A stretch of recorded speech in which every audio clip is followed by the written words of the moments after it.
13 ઇંચથી વધારે વરસાદ ખાબકતા અનેક કાર તણાઈ। જુઓ તબાહીના ખતરનાક દ્રશ્યો। રાજ્યમાં બરાબરનો વરસાદી માહોલ જામ્યો છે। એમાં પણ બોટાદ પંથકમાં 13 ઇંચથી વધુ વરસાદ પડતા ગામડાઓની નદીઓ ગાંડી તૂર બની ગઈ છે। અત્યાર સુધી સુકાયેલી નદીઓમાં ઘોડાપૂર આવ્યા હતા। ગઢડામાં પણ તોફાની વરસાદથી ઘેલો નદી બે કાંઠે વહેતી થઈ। ઉપરવાસમાં પડેલા વરસાદને કારણે ઘેલા નદીમાં નવા નીર આવ્યા। રમાઘાટ ડેમ ઓવરફ્લો થતા ઘેલો નદીનું રૌદ્ર સ્વરૂપ જોવા મળ્યું। હવે જુઓ નદીના તોફાની સ્વરૂપના દ્રશ્યો। રાણપુરના માલણપુર ગામે નદીમાં એવું પૂર આવ્યું કે રોડ પર નદી વહેવા લાગતા દ્રશ્યો જોવા મળ્યા, જેથી તોફાની નદીના વહેણમાં રમકડાની માફક કાર તણાતી ગઈ હતી। કાર પાણીમાં તણાવા લાગતા આજુબાજુના લોકોએ કારમાં સવાર ચાલકને ઉતરી જવાનું કહેતા તે કૂદી ગયો। અન્ય વ્યક્તિ પણ કૂદી જતા બંનેના જીવ બચી ગયા। રેસ્ક્યુ કરીને બચાવી લીધા, પરંતુ કાર તણાઈ ગઈ હતી। રાણપુર જેવા દ્રશ્યો બોટાદના સાગવદર ગામેથી સામે આવ્યા। અહીં પણ પૂરના પ્રવાહમાં એક કાર તણાઈ ગઈ હતી। જૂનાગઢથી 7 લોકો સાગવદર ગામે માતાજીના દર્શન કરવા માટે આવ્યા હતા। દર્શન કરી પરત ફરી રહ્યા હતા। પુલ પર પહોંચતા અચાનક નદીમાં પૂર આવતા કાર સાથે તણાઈ ગયા હતા। કાર તણાઈ તે દરમિયાન 2 લોકો કારમાંથી બહાર નીકળી જતા 2 લોકોનો બચાવ થયો। બાકીના મુસાફરો હજુ લાપતા છે, જ્યારે દૂરથી કાર મળી આવી।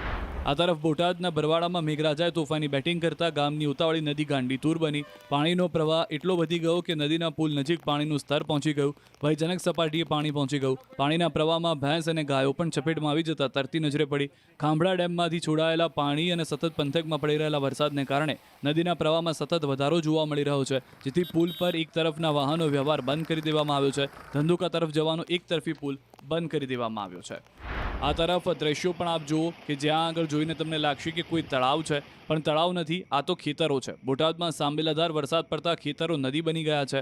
અનરાધાર વરસાદ પડતા ખેતરો જળથી તરબોળ થઈ ગયા છે। બોટાદ ગઢડા રોડ પર ટાટમ નજીક ખેતરો જાણે તળાવ હોય તેવી પરિસ્થિતિ જોવા મળી। બોટાદમાં પણ વરસાદે માજા મૂકતા બોટાદના અનેક વિસ્તાર જળમગ્ન થઈ ગયા। ભારે વરસાદને કારણે નીચાણવાળા વિસ્તારોમાં પાણી ભરાઈ ગયા। બોટાદ શહેરના ભાવનગર રોડ પર આવેલી 3 થી 4 સોસાયટી બેટમાં ફેરવાઈ ગઈ। સોસાયટીના આવવા જવાના મુખ્ય રસ્તા પર કમર સુધીના પાણી ભરાતા લોકો પરેશાન થયા। અનેક વિસ્તારોમાં અનેક જગ્યાએ ઘરમાં પાણી ઘૂસી ગયા છે।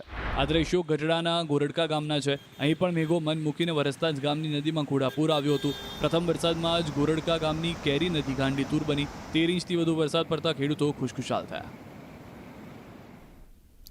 ત્યારે જ સૌરાષ્ટ્રમાં મેઘ તાંડવથી ચારે તરફ ખાના ખરાબી। પુલ તૂટ્યા, મકાન ધરાશાયી।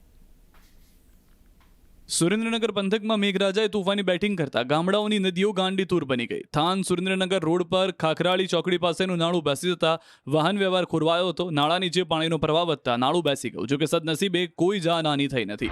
આ દ્રશ્યો ગઢડાના ઈશ્વરિયા ગામના છે। અહીં પણ અનરાધાર વરસાદના કારણે નદીમાં ભારે પૂર આવતા ઈશ્વરિયાથી લાખણકાર જવાનો કોઝવે તૂટી ગયો। કોઝવેના 2 કટકા થઈ ગયા। પાણીના પ્રવાહની સાથે તણાઈ ગયા, જેથી વાહન વ્યવહારને અસર પહોંચી। રંગોળાની નદીમાં પાણીનો એવો ધસમસતો પ્રવાહ આવ્યો કે ગામનો બેઠો પુલ તૂટી ગયો। ભાવનગરના રંગોળા ગામની નદી રજાવાડ નદીના ગાંડી તૂર બનતા ગામનો પુલ તણખલાની માફક તણાઈ ગયો, જેથી ટાણાથી પાલીતાણા જવાનો રસ્તો બંધ થઈ ગયો। તો બોટાદ ગઢડાના ભંડારિયા ગામે મકાન ધરાશાયી થયું। ભંડારિયા ગામે ભારે વરસાદ પડતા મકાન કડડભૂસ થઈ જમીનદોસ્ત થઈ ગયું। જાનહાની ટળી હતી, જો કે ઘરવખરીને નુકસાન થયું।